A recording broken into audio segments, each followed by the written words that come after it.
Hi, everyone. I'm Cheryl Butler, and you're listening to the Mighty Mommy's Quick and Dirty Tips podcast, which will help make your life as a parent a little bit easier and a lot more fun. Welcome. Today's episode is number 614, How to Build a Lasting Mother-Son Bond. 4 loving tips, because the bond between moms and their sons is a special one. Here are Mighty Mommy's 4 keys for deepening your relationship with the boy who holds your heartstrings. If you're the lucky mom to a sweet son, don't let anyone tell you that having a mama's boy is a bad thing. There are so many incredible opportunities to form bonds between the two of you. And if you tune into your son's way of thinking, that connection will be even stronger. First, remember, our sons are human beings first and boys second. Gender doesn't define who a person is inside. But one thing is for sure. All of our children are growing up in a world that treats boys and girls differently. My goal today is to speak to some of the common experiences that many parents of boys share to help you raise a young man that you can be proud of. Some of these may not ring true for every parent, and that's okay. I encourage you to honor your own unique experience with your son. So today, let's talk about 4 ways to deepen your relationship with the boy who does hold those heartstrings. 1. Get into the groove of communicating with the boy. Some boys do a lot of communicating through their actions rather than their words. An overtired 7-year-old boy may not tell you he's exhausted, let alone suggest going to bed early. Instead, he may jump on the couch, race down the hallway, or grab a ball and start throwing it around as you keep a nervous eye on that lamp or beautiful vase in the hallway table. If your 14-year-old son is suffering some emotional pain, he may retreat to his bedroom to be alone rather than pull up a stool at the kitchen island to talk it out. Or if he's excited about making the final cut for the baseball team, rather than immediately sharing the good news, he might just head to the backyard with his ball and glove and process his achievement quietly.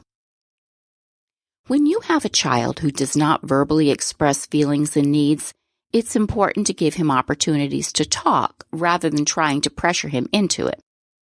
Kenneth Ginsburg, author of Raising Kids to Thrive and co-director of the Center for Parent and Teen Communication at Children's Hospital of Philadelphia, shared this great advice.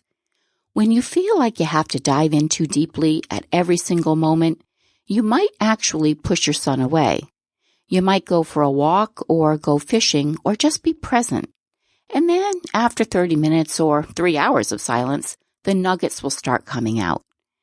And that was a quote from Kenneth Ginsburg in 6 ways parents can stay connected with their teen sons. Parents need to be willing to tolerate the quiet while their son reflects and trust that communication will happen at the right moment. If your son is the silent type, tune into his nonverbal communication from an early age. You'll be better able to recognize when he needs extra encouragement or some one-on-one time to help him open up and talk to you about what's on his mind. So this means teach him communication skills early. Healthy communication also includes teaching our kids to listen, not just talk. Get into the practice of modeling good listening skills and validating your son's feelings and accomplishments. Start early, right from the time when he's a little ball of energy who just wants you to celebrate his mud castle in the backyard. Get excited and connect at his level. Listen to him tell you all about how he built it. Ask specific questions that will engage a two-way conversation. With you modeling good listening skills, he'll be more likely to become a person who can both listen and articulate emotions and ideas. The most valuable tool that I've found in communicating with my 5 guys is to validate feelings. Whether he was thrilled with how the championship soccer game went or was hurting because the cute girl in history class declined his invitation to the prom, giving him my undivided attention and validating his pain was the key. I learned through experience that I didn't need to overcomplicate the situation. Everyone, not just kids, requires a non-judgmental ear to listen to their troubles or a friendly shoulder to support them. I soon got into the groove of being there for my sons, regardless of the situation. This was the game changer that bonded us. And I have a heartfelt quick tip to share with you. I believe that one of the most heartwarming books ever written honoring the mother-son parenting journey is Love You Forever by Robert Munsch. If you're discovering this book for the first time, be sure to have some tissues handy. Next, encourage his interests. My oldest was a girl. She defined little girl in every imaginable way. We threw tea parties, had make-believe princess outings, and decorated her room in all things pink and sparkly. Then along came son number 1. I was thrilled to have both a sweet little girl and a spirited young boy to love and cherish. As my playful young son grew into a toddler and then reached school age, I soon realized that his interests were fueled by his spunky and rambunctious nature. Experimenting with the mud in our driveway was a thrill for him. Sending a ball sailing across the yard with his giant plastic bat was pure joy. 5 boys later, I learned that it's important to be able to speak each son's language. For some, race cars, football season, and making or getting cut from a prominent spot on a school sports team were their life. Another, he cared less about sports and relished time tinkering in the garage with tools and grease. I wanted to be a part of their lives, so I paid great attention to their interests and desires. My sons would light up with enthusiasm when I was able to chat with them about that new football draft pick or a budding Broadway actor. Making the time to connect to your son's interests is the sturdy glue that cements a mother-son bond. And teach him what you know. Growing up as the oldest of 5 siblings, I have so many fond memories of how my parents entrusted us to learning new things. My mom thought it was necessary to teach us skills as soon as we were ready. Before my birthdays even numbered in the double digits, I'd learned to cook basic meals like eggs, pasta, and casseroles. Being able to navigate the laundry room was the norm. Figuring out the sales at our local grocery store soon became a no-brainer. I also learned how to care for the kitchen, keep dust bunnies at bay, and put toys away in a reasonable manner. The best part, my mother made it fun. My 4 siblings and I, we enjoyed taking part in the upkeep of our home, thanks to my mother's relaxed way of trusting us with responsibilities.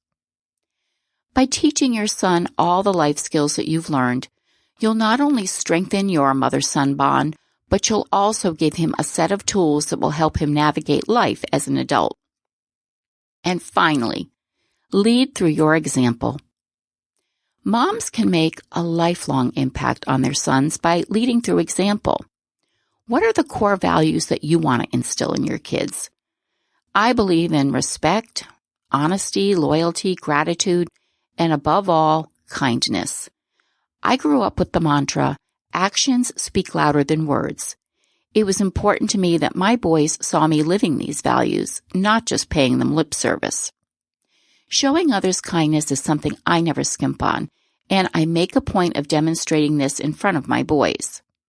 Last week, an elderly lady was short a few dollars in the line at the grocery store. She was going to put an item back, but I told her I wanted to pay it forward and help her. She was absolutely delighted, and I felt terrific being able to help. Best of all, my 18-year-old son was with me and told me how cool it was to observe this interaction. When my sons see me practicing daily gratitude, it fosters an attitude of appreciation. I announce aloud all the time things like how grateful I am for my washing machine or eating decadent chocolate brownies, and especially their company on a rainy Saturday afternoon. I take time for myself to read, watch a movie, take power walks, or go out with my friends. When I demonstrate that self-care is important to me, I send my kids a message that they should value their own health and mental well-being. They also learn to respect the self-care needs of the people that they interact with, from siblings to friends to future partners and children. Spending the time communicating, listening, teaching, and motivating your son while he's under your roof will pave the way for a solid, loving relationship with you when he's all grown up and out under his own roof. How do you keep the bond strong between you and your son? Join the conversation and share your thoughts on the Mighty Mommy Facebook page or Twitter. You can also email me at mommy@quickanddirtytips.com. Listen and subscribe on Apple, Spotify, Google, Stitcher, or wherever you get your podcasts. Next week, I'll be sharing one of my favorite topics, how to save on your family's grocery bill. Come on, you know how exhausting food shopping can be. But the expense of it, wow, it is such a huge part of every family's budget. I've been navigating the grocery shopping gig for a family of 10 for many, many years and have lots of savvy tips on how you can save money and your sanity in the process. I'm so happy that you tuned in to listen. Enjoy your family, and until next time, happy parenting.